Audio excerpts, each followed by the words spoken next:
Hola, ¿qué tal? Estamos en un nuevo vídeo donde en esta ocasión te traigo la actualización de una empresa que ha presentado resultados esta semana, como es Alphabet o también conocida como Google. En este caso estamos en el Investor Relation, donde por supuesto vamos a ver esos resultados, si son buenos o si son malos, pero de entrada, antes de entrar en materia, me gustaría comentarte que, en primer lugar, es interesante y siempre recuerdo que es bueno que te leas o que intentes informarte sobre la conference call para ver qué es lo que dice el equipo directivo. Puedes acceder a través del webcast, ¿vale? Donde realmente lo tienes en inglés, pero puedes darle a la parte de traducción, es decir, que los subtítulos te aparecen traducidos por si no entiendes el idioma y explica bastante bien cómo ha ido la evolución de la compañía. O también tienes otra vía, como puede ser, por ejemplo, la parte de ticker, si vamos a la parte de transcripciones aquí y realmente ves que aquí está el Q2 de 2023, el Earnings Call, donde realmente aquí, si traducimos, puedes ver que realmente puedes acceder a todo lo que se ha comentado en esa conferencia, ¿vale? Del segundo trimestre de 2023, donde básicamente las cosas que resume, o te las digo de forma resumida porque me voy a centrar más en los datos para que veas que son buenos, pero realmente el equipo directivo lo que dice, sobre todo Sundar Pichai, es que tanto la inteligencia artificial para Google es favorable, es decir, va a ayudar como palancas adicionales para el crecimiento y optimización de tanto de costes como de mejora de servicios para los clientes. También, por supuesto, la parte de cloud que ha entrado en terreno positivo y que evidentemente va a seguir creciendo y acaparando cuota de mercado, y todo eso es bueno para que en contexto entiendas al final de este vídeo cómo, al, digamos, hacer una estimación más conservadora, normal u optimista, teniendo estas cosas en cuenta, tiene más sentido que hagamos ese tipo de valoración. Es decir, no simplemente nos tenemos que centrar en ver los resultados y en función de eso sacar unas conclusiones o aplicarle unos múltiplos y ya está, sino tiene que haber, digamos, que un motivo del por qué decidimos aplicar esos múltiplos y no otros, ¿vale? En el caso, en el momento en el que estoy grabando este vídeo, como puedes ver, aquí tienes la acción y lo que hizo ayer, que fue cuando presentó resultados. Yo estoy grabando este vídeo al día siguiente y antes de que la apertura de mercado de, digamos, Estados Unidos, del mercado estadounidense, donde puede ver que efectivamente la compañía llegó a subir más de un 6%, como ves aquí, pasando o cerrando el mercado de 122 hasta 130, que está en este momento justo después del cierre del mercado. Y como digo, ahora va a empezar la apertura de mercado y digamos que podemos calcular realmente si ahora, después de esta subida, la compañía sigue estando a una valoración atractiva o por el contrario pues no está a una valoración atractiva. Entonces, esto es bueno tenerlo en cuenta previamente, pero como digo, todo esto te recomiendo que te lo leas previamente, ¿vale? Porque así no me extiendo en el vídeo, pero como siempre digo, aquí abajo tienes los comentarios para dejar cualquier duda que tengas, pero me voy a centrar en este vídeo, como digo, en los resultados de la compañía. Entonces, si vamos, como decía, al Investor Relation, aquí ves el Q2, los Earnings Release, ¿vale? Que sería básicamente la nota de prensa con los resultados a modo resumidos, por decirlo así, y como te digo, el SEO aquí, aparte de lo que dice la conference call, viene a decir más o menos lo mismo, tanto las palancas por parte de optimización de costes, también el crecimiento de la inteligencia artificial, también el crecimiento de la parte de cloud. Entonces todo eso, digamos que lo voy a omitir, me voy a centrar en los resultados, y como puedes ver, por ejemplo, aquí a modo de resumen, en el Q2 de 2023 frente al Q2 de 2022, has visto que los revenues han crecido pasando de 69.000 millones, 69,6 billions, a 74,6 billions, es decir, un crecimiento del 7%, pero ten en cuenta, como ya he hablado en otros análisis del canal, que lo importante es tenerlo en cuenta con moneda constante, es decir, sin aplicar la variabilidad o la variación de divisas entre sí, porque normalmente la variación de divisas entre sí suele ser más o menos cíclicas, es decir, aunque es verdad que hay veces que se puede revalorizar el euro frente al dólar o el dólar frente al euro o cualquier otra moneda, es verdad que de forma anualizada y a largo plazo tienden normalmente, salvo que un país haga las cosas muy mal, pero tienden a ser medio cíclicas. Entonces digamos que lo normal es intentar normalizar esa parte. Por tanto, el crecimiento real o más certero sería tener en cuenta este 9%. También Esto significa que la compañía, gracias a que ha optimizado costes, ha pasado de tener un beneficio operativo de 19.000 millones o 19,4 billions a 21,8 billions, y con unos márgenes que también vemos que se han expandido del 28% al 29%. También es interesante ver cómo en otros ingresos el trimestre del año pasado tuvieron pérdidas y este ha pasado a positivo, lo cual eso ha ayudado también a que el beneficio neto sea positivo con más de 2.000 millones en positivo, y eso al mismo tiempo ha repercutido en los EPS, ¿vale? Lo que quiere decir que ha pasado de 1,21 a 1,44, es decir que esto a priori son unos resultados interesantes y muy positivos. Si bajamos un poco más, y aquí podemos ver, digamos que la segmentación de ingresos, es decir, cómo está segmentada la compañía, que como digo ya he hablado en el canal del análisis de la compañía de Google, ¿vale? Pero aquí digamos que a modo de resumen tenemos la parte de publicidad, Google Advertising, ¿vale? Donde evidentemente está la parte de red, la parte de publicidad de YouTube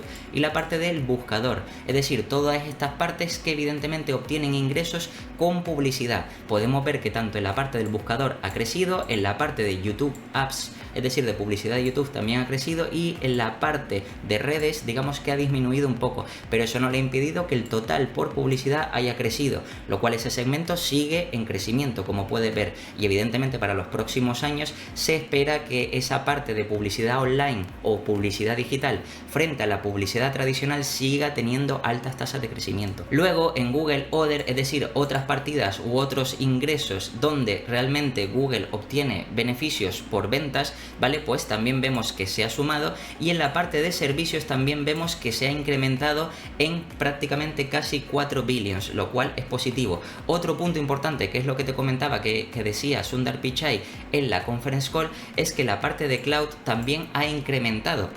No solo tiene más ingresos, sino encima los costes por parte de reinversión están más optimizados y por tanto al final lo están transformando, como veremos luego, en beneficios, y eso hace que la compañía, pues evidentemente de esta parte empieza a generar más beneficios. También la parte de Other Bets, que esta sería o se considera como otras apuestas, que es lo que se llama, que sería la parte de I+D, investigación y desarrollo. Por ejemplo, para que te hagas una idea de lo importante que es esta parte, Google sacó de aquí la parte de Android, es decir que aquí es donde la compañía invierte en posibles proyectos o futuros proyectos que puede que salgan bien, pueden que salgan mal, pero que hay veces que no todos salen, pero que cuando salen pues pueden ser evidentemente proyectos muy importantes, y aquí ves que han obtenido un aumento de ingresos, y por supuesto al final todo esto hace que el total de ingresos pues pase de esos 69.000 millones o 69 billions a 74 billions, y eso es muy positivo. También una cosa a tener en cuenta es que aquí nos habla del número de empleados. Como ves, ha habido un aumento, pero digamos que en actualizaciones anteriores la compañía lo que ha dicho es que realmente iba a reestructurar la plantilla, es decir, iba a despedir a personal para actualizarlo con la cantidad de demanda que tenía la compañía por los momentos de incertidumbre y de baja demanda que había, sobre todo en 2022. Aquí estamos viendo un aumento, pero justo aquí en este renglón nos está explicando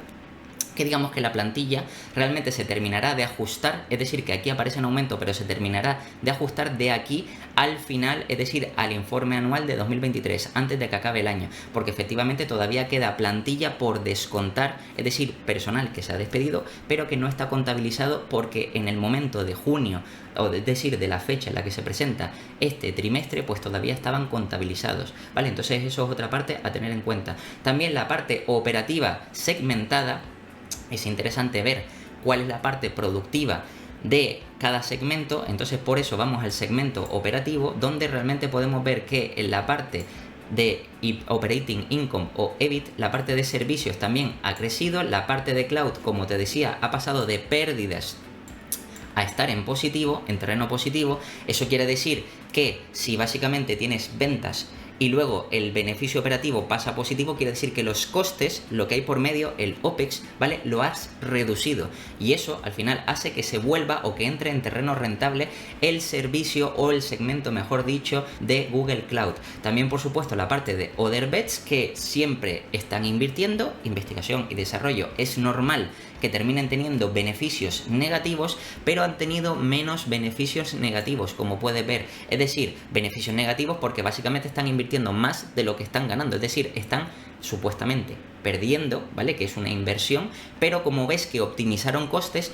están perdiendo menos, ¿vale? Y han pasado de perder 1.300 millones a perder 800 millones, ¿vale? Lo que quiere decir que eso son menos pérdidas y digamos que genera un mayor apalancamiento operativo para la propia compañía, por decirlo así.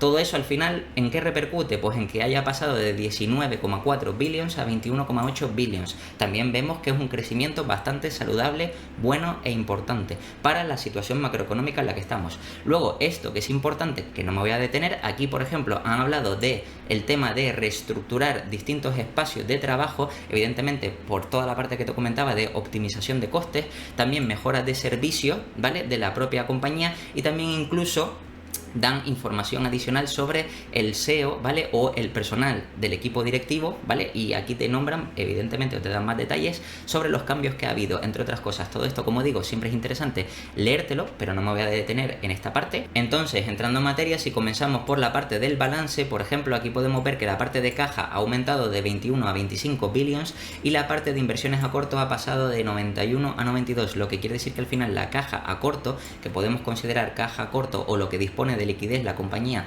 para hacer efectivo en cada ejercicio fiscal, ha pasado de 113 a 118. También otra cosa que he enseñado en el canal, que es el working capital, y por si no sabes lo que es, te lo dejo por aquí, es interesante calcularlo para ver la variación del working capital año a año y añadírselo al cálculo del free cash flow de la compañía. En este caso, de forma visual, y lo estoy intentando hacer un poquito más rápido, aquí podemos ver cómo las cuentas por recibir no han variado tanto, la parte de inventarios más o menos también se ha quedado similar, y efectivamente también aquí la parte de cuentas por pagar también se ha quedado más o menos similar, lo que quiere decir que de entrada más o menos vemos que tiene o tendrá la compañía un working capital similar. También, por supuesto, ten en cuenta que esto es de un trimestre, lo normal es hacer el working capital anualizado y compararlo con el año anterior, ¿vale? Pero esto es a modo de ejemplo para que sepas si quieres calcular el working capital y, por supuesto, estimar o hacer una valoración de la compañía por free cash flow, pues evidentemente sería necesario que tuvieras en cuenta esa variación del working capital. Y por supuesto también los deferred revenue o ingresos diferidos, como ves, tampoco han variado mucho. En la parte de activos, como ves, no hay mucho más. Sí te podía comentar que también generan ingresos por alquileres, como puedes ver aquí, que también son similares, que es un activo. Y también, por supuesto, la parte del goodwill, que digamos que es lo que paga la compañía de más por hacer adquisiciones, por ejemplo, y en este caso si van a más quiere decir que probablemente podría haber un valor mayor en intangibles. Pero eso, como digo, digamos que es para un vídeo más detallado o un análisis más en profundo. Aquí estoy intentando ver los resultados de una forma más resumida. Si vamos a la parte de pasivos, que también es interesante, tenemos, como decía, las cuentas por pagar que se mantienen más o menos similares. Luego, efectivamente, los ingresos diferidos. Aquí hay algunas partes que son pasivos, donde son compensaciones sobre beneficios, gastos, etcétera, que evidentemente habría que ir a notas aparte para ver desglosado, de forma desglosada, a qué equivalen, porque, por ejemplo, aquí sí vemos que hay una gran variación en este punto y habría que ver en las notas realmente a qué punto se refiere, ¿vale? Pero de entrada no hace falta que lo tengamos en cuenta. ¿Por qué? Porque al final todo esto, como vemos, recuerda que el balance más o menos es como una radiografía de la empresa donde está la parte de activos y la parte de pasivos, y si al final el patrimonio neto o la equity, que es lo que queda, es positiva y va en aumento, quiere decir que entonces la compañía tiene cada vez menos pasivos y más activos. Por tanto, esa diferencia hace que la equity o patrimonio neto sea mayor, lo cual quiere decir que la compañía cada vez está teniendo de forma o está siendo más saludable de forma económica o contable, ¿vale? Entonces esto es interesante también tenerlo en cuenta. Por supuesto, en la parte de pasivo, cosas que podemos encontrar que nos interesa, tanto de deuda financiera a corto, deuda financiera a largo, como puedes ver aquí, que la deuda más o menos, de hecho incluso se reduce, ¿vale? Pero prácticamente podríamos decir que es similar. La deuda a largo plazo, como ves aquí a corto plazo, sí hay algunas compensaciones o algunos gastos, pero en sí no hay deuda a corto plazo, sino a largo plazo. Luego es verdad que también hay ingresos diferidos a largo plazo, y luego también la parte de alquileres, que más o menos se mantiene estable. Entonces todo esto es interesante tenerlo en cuenta, por supuesto, para hacer los cálculos más ajustados sobre la compañía. Pero si seguimos avanzando para ver los resultados de la compañía y vamos a la parte de pérdidas y ganancias de la compañía, aquí podemos ver, como te comentaba, que ya no solo nos dan el trimestre, que es lo que te comentaba antes, que han crecido y toda esta parte de aquí, sino aquí lo vemos de forma semestral, es decir, la primera parte o los primeros 6 meses del año. Lo que quiere decir que aquí más o menos ya podríamos hacer una estimación más cercana a la realidad, que no quiere decir que sea exacta, pero sí más cercana, porque teniendo en cuenta 6 meses sobre 12, pues sí es verdad que podemos proyectar los otros 6 meses que faltan en lugar de coger solo un único trimestre e intentar proyectar 3 nuevos trimestres más, para intentar verificar que en todo el año obtienen esos beneficios que el mercado está esperando. En este caso aquí podemos ver como en el primer semestre ha pasado de 137.000 millones a 144.000 millones, o 137 billions a 144 billions. Por supuesto, aquí tienes toda la parte del coste, todas las partes del OPEX, es decir, gastos en marketing, en publicidad, en búsquedas, en gastos administrativos, etcétera.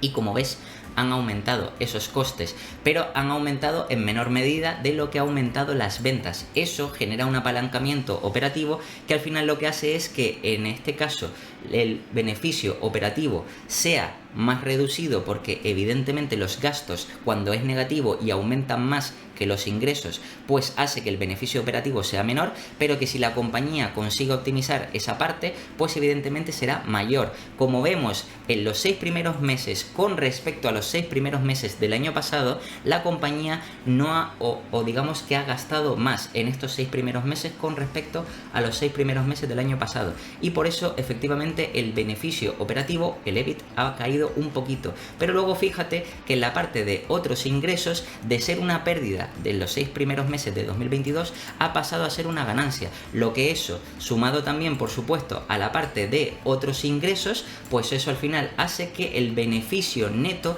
pase de 32.000 millones a 33.000 millones, lo que se traduce en que al final la compañía ha conseguido unos EPS, porque también ten en cuenta que encima han recomprado acciones, como puedes ver aquí, ¿vale? En la parte de aquí, que han pasado de 13.000 millones de acciones a 12.700 millones de acciones.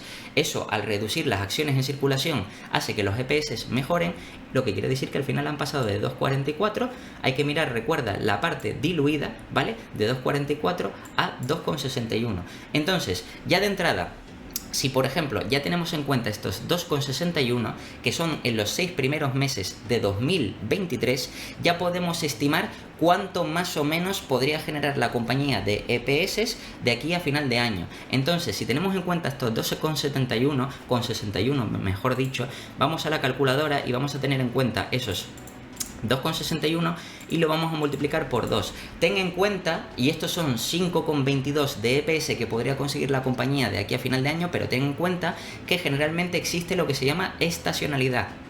Es decir, que cada trimestre puede ser diferente a otro trimestre diferente, es decir, que todos no son exactos. Y por ejemplo, en el caso de Google, normalmente cuando se acerca el segundo trimestre, o mejor dicho, el segundo semestre, que normalmente está incluida la parte de Navidad, vacaciones y todo esto, pues en esa parte, digamos que las empresas suelen pagar más por publicidad, es decir, suelen pagar más para promocionar tanto regalos de Navidad, evidentemente cenas, regalos, productos, servicios, lo que sea. Y en toda esa parte, pues al multiplicarse el gasto de las empresas en publicidad, eso hace que la compañía pudiera tener más ingresos. Por tanto, sería lógico pensar que los EPS de la compañía en el segundo semestre de 2023 sean más altos. Aún así, vamos a tener en cuenta estos 5,22, es decir, hemos cogido o he cogido, digamos que el primer semestre y lo he multiplicado por 2. Fíjate que lo que estiman los analistas, 5,22 es lo que estimo yo de forma conservadora, pero lo que estiman los analistas, si vamos aquí a la parte de estimaciones y buscamos la parte de EPS normalizados, puede ver aquí como en 2023 estiman los analistas 5,59, ¿vale? Más o menos 5,59 exactamente aquí, perdón, sí, exacto, en la parte de 5,59 de forma normalizada o 5,48.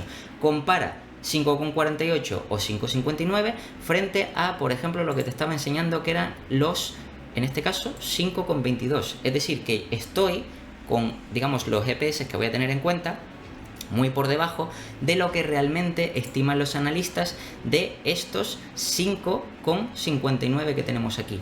Entonces, ahora mismo, para saber la valoración actual de la compañía, si yo creo, y esto recuerda, es una valoración subjetiva, no tienes que estar de acuerdo, pero por supuesto, prefiero pecar de conservador que pecar de optimista, ¿vale? Y en este caso, como estoy viendo que los analistas están siendo más optimistas que yo, aunque ojo, tiene mucho sentido por lo que te acabo de decir de que el segundo semestre se espera que sea más potente, ¿vale? Pero aún así prefiero pecar de conservador y decir, pues voy a tener en cuenta esos 5,22, ¿vale?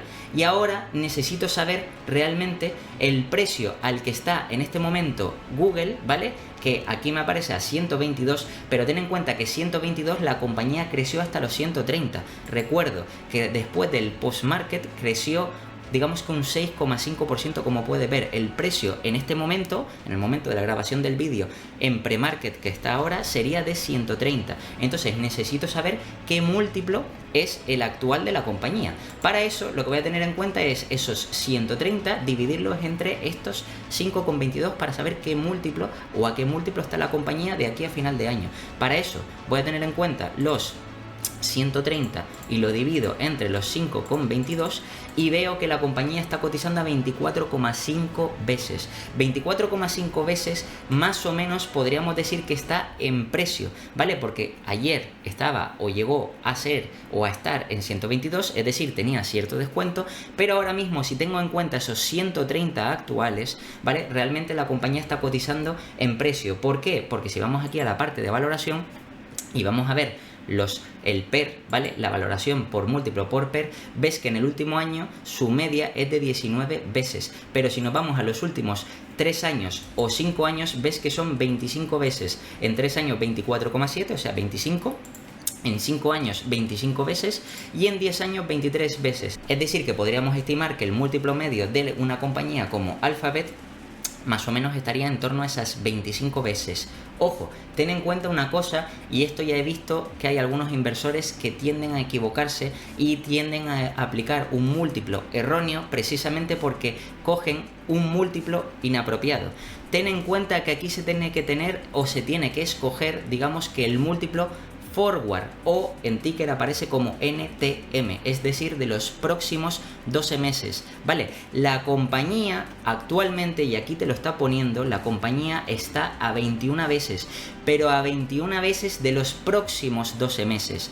Sin embargo, como puedes ver aquí, de aquí a 6 meses vista, es decir, de aquí a final de año, y tomando el precio de 130, es decir, el precio de post-market después de la presentación de resultados, está a 24,9, pero 24,9 de aquí a 6 meses, no de aquí a un año. De aquí a un año la compañía o ticker ya no lo está calculando, que estaría a 21 veces. Seguramente si ajustara y pasara de 122 a 130 sería unas 23, pero no una 24,9. Entonces ten en cuenta esto porque normalmente este múltiplo es teniendo en cuenta los beneficios de los próximos 12 meses, no de los beneficios pasados, que ahí en ese caso, como digo, aparecería que el múltiplo medio de la compañía es de 30 veces trailing, y eso es un error porque son de beneficios pasados. Hay que tenerlo en cuenta sobre beneficios futuros. Entonces, en este caso, comprar ahora mismo Google o Alphabet sería un error. Bueno, si la compras en este caso al precio de 130, verías que de aquí a final de año estás comprando la compañía en precio. Ahora, ¿cuál es la gracia de esta compañía? Y por eso te comenté antes lo de que tienes que analizar o que tienes que leer tanto la transcripción, la conference call, como también ver evidentemente las palancas que puede tener la compañía, como optimización de costes, inteligencia artificial, crecimiento de la nube, de la parte cloud, que por cierto también he hablado en el canal sobre el sector cloud, que te lo dejo por aquí, ¿vale? Que evidentemente esa parte se espera que tenga crecimientos superiores al 18-20% para los próximos años, y evidentemente Google, que tiene como competidores tanto a Microsoft, tiene a Alibaba, como también tiene la parte de AWS de Amazon, también será capaz de robar cuota de mercado y de crecer a tasas similares a la de sus competidores, porque recuerda que también Alphabet o Google tiene ciertas ventajas competitivas que hacen que la parte del cloud tenga muchísimo potencial a largo plazo. Es decir, todas esas palancas, inteligencia artificial, la nube, optimización de costes, etcétera, podría ser que realmente de aquí a futuro el mercado pagara el múltiplo actual o incluso más. Como ves, en el histórico la compañía incluso, o el mercado, ha pagado incluso hasta 35 veces. Evidentemente eso haciendo los picos, pero que también ha estado momentos, o ha tenido momentos, en los que ha estado cotizando por 30 veces. Y seguramente de aquí a los próximos años, pues si las palancas de Google siguen haciendo o demostrándole al mercado que la compañía es muy resiliente y muy predecible en ingresos y beneficios, seguramente el mercado estará dispuesto a pagar mayores múltiplos de estos 25. Yo no voy a tener en cuenta múltiplos mayores, sino voy a tener en cuenta esa media, ¿vale? Esa media de 25. Lo que quiere decir que si vamos a la parte de estimaciones, y ahora es interesante ver a los próximos años cuántos EPS podría conseguir alcanzar la compañía. Si buscamos los EPS, y en este caso lo estoy calculando por PER para que sea más sencillo, pero como te dije antes, puedes calcularlo también por Free Cash Flow. Esta compañía es muy fácil de analizar y es muy fácil de valorar. Entonces digamos que tienes varias opciones de hacer tus propias estimaciones. En este caso, por PER, digamos que a 2027 puedes encontrar que más o menos los analistas estiman que obtendrá 9,90, que aquí más o menos, si yo me voy al final, a la parte final, nos dice el crecimiento que se estima en EPS, que es del 17%. Ten en cuenta una cosa, la parte de EPS, aparte de demostrar que el beneficio de la compañía hace que crezcan esos EPS, también el otro factor que hace que los EPS se disparen son las recompras de acciones. Y como vemos, la compañía, o como vimos antes en los resultados, la compañía realmente en cuanto a recompras ha pasado de 13.200 millones a 12.700.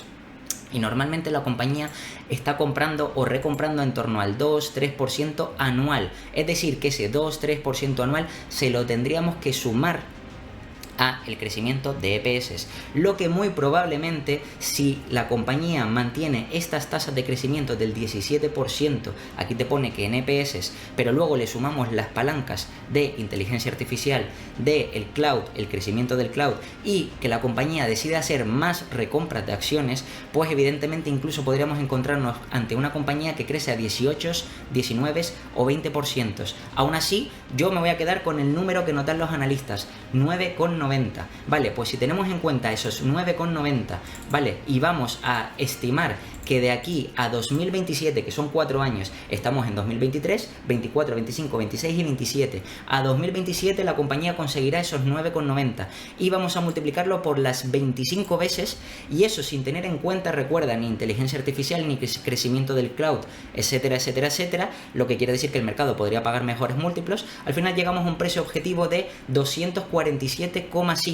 Recuerda que la compañía en este momento está registrado por el cierre del mercado a 122, pero después en post-market llegó a subir a 130, lo que quiere decir que realmente podríamos esperar un upside bastante grande. ¿Quieres saber cuánto? Si nos vamos a MoneyChimp, donde es una web donde se puede calcular la rentabilidad o el retorno anual que puede darte una empresa en función del precio actual y precio futuro o valor futuro, valor objetivo futuro, aquí simplemente tendríamos que poner los datos, y en este caso vamos a poner, o no vamos a tener en cuenta los 122, sino vamos a tener en cuenta los 130, y vamos a tener en cuenta como precio objetivo futuro lo que nos dio la calculadora, 247.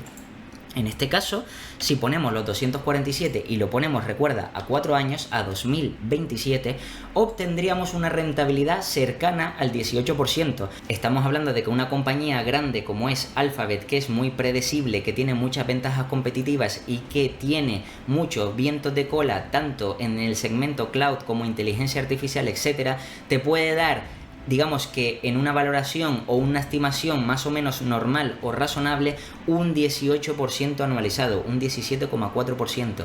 Y eso sin tener en cuenta, por supuesto, todas las palancas adicionales más posibles recompras adicionales que pueda hacer la compañía para potenciar el crecimiento de esos EPS. Es decir, estamos ante una compañía de muchísima calidad, muy predecible y con muchísimas ventajas competitivas, que te puede ofrecer una rentabilidad enorme en tan solo 4 años.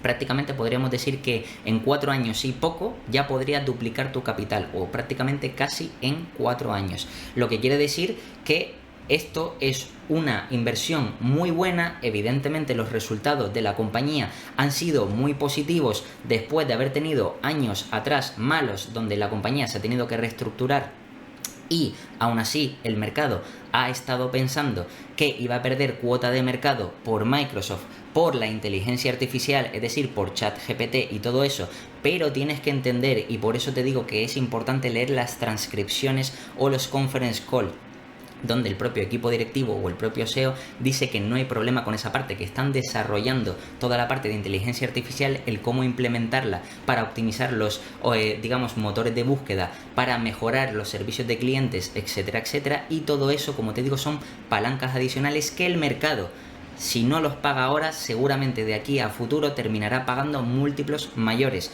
Y es razonable pensar que la propia compañía pueda terminar cotizando incluso a esas 30 veces de aquí a futuro. De hecho, podrías hacer una estimación de otro escenario parecido, donde, por ejemplo, en este caso, tenemos en cuenta esos 9,9 de EPS a 2027, ¿vale? Pero en lugar de tener en cuenta las 25 veces, vamos a tener en cuenta 30 veces, lo que quiere decir que ya estaríamos hablando de que la compañía llegaría a 297. En este caso, si llegamos o ponemos 297, ves como la rentabilidad subiría por encima del 20%, un 22,9%, prácticamente un 23% anual.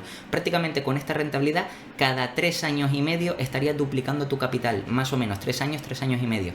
Y eso es muy positivo porque quiere decir que de aquí a los próximos años, si el mercado ve que todo el trabajo que está haciendo Google o Alphabet con la inteligencia artificial, con las nubes, etcétera, pues es todo muy positivo, pues estaría predispuesto a pagar múltiplos mayores. Es decir, tenemos por una parte re-rate por expansión de múltiplo, aunque 25 veces es más que razonable.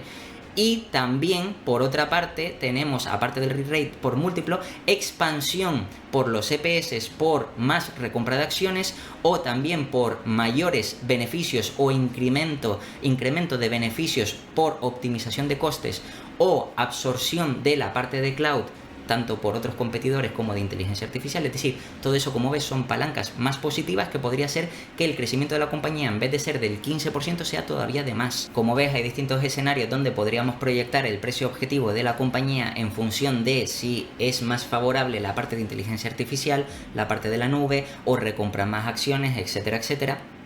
Pero lo interesante es que esta compañía, incluso poniéndola a un múltiplo más bajo, es decir, teniendo en cuenta una futura crisis que no se sabe cuándo vendrá, pero por si viene, y si el mercado decidiera, por ejemplo, pagar 9 veces, pero la compañía continúa con su crecimiento, también es interesante ver ese escenario, donde por ejemplo la compañía con 9,9 de aquí a 2027, pero imagínate que pasa algo que hace que el mercado pague 20 veces, quiere decir que aún así estaríamos en 198, es decir, incluso de aquí a 4 años, en un escenario pesimista, ¿vale?